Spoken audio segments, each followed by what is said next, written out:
Hey guys, so quick update here on what I'm working on currently. As you can see, the work in progress is a Gundam. I'm trying to do a little bit of a different video for this. I'm doing a time lapse while I'm building it. So I'm doing those as I'm kind of going along here. Obviously, that's not gonna. No one's gonna see any of that until I'm actually finished. But hopefully everything works the way I'm trying to make it work, and it's halfway interesting. My plan is to try to do a time lapse for everything that I'm doing. I'm not entirely sure that's going to work for the painting process, just because my paint booth is kind of in a cramped area. I'm not sure that I'm going to be able to get a time lapse to. I'm not sure I'm going to have space to stick a camera in there and film that. I'm going to give it a try. We'll see how it works. But yeah, I mean, this is really what I'm working on right now. I'm going to crank out some Gundam kits here for the short term.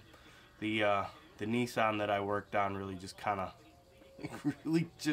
burnt me out on race cars for a little bit, so I'm gonna do I'm gonna knock out some Gundam kits here because I'm just kind of feeling that at the moment.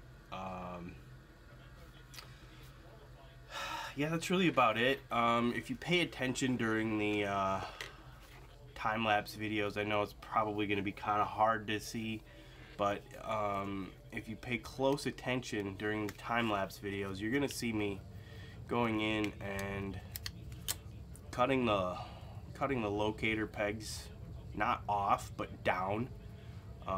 You cut them. It's something that a lot of the Gundam builders do. You cut them shallow so that you can get the pieces back apart fairly easily. I mean, they still line up perfect, but for when it comes time to paint, you can get everything back apart fairly easily. And if there is a little bit of a sloppy connection, then you can just slap a little bit of glue on there when you're done, and that'll take care of it. As far as the paint work on this one's going to be a little bit of an experiment. I'm going to try to use some of the Badger ghost tints. I got the idea from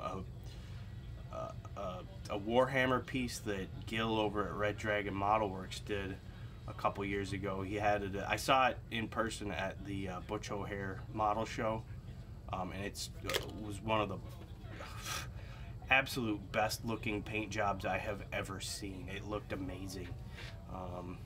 Put down like a metallic base, and then you paint the ghost tint over it to you end up with kind of a candy effect. And it was one of the best looking things that I've ever seen. So my plan is to try to, I don't know if replicate that is the best term, but I want to try to do that on this piece. The orange is going to either be, I don't know, I think I might do either blue or a purple. I don't know, I guess I could do orange too, but I'm thinking blue or purple. So anyways, my plan is to try to kind of replicate what Gil did with that. I don't remember the name of what that, I don't know any of the Warhammer stuff, so I don't know what that thing was called. It was amazing. It was absolutely amazing. One of the best looking paint jobs I've ever seen. So I'm going to try and kind of replicate that on this. Basically the orange stuff is going to get repainted either that candy blue or candy purple, whichever I decide on. And I'm just gonna try it out on this and see how it goes before I do it on a bigger, more complex like master grade or even the perfect grade that I got. Yeah, not a whole lot else to update.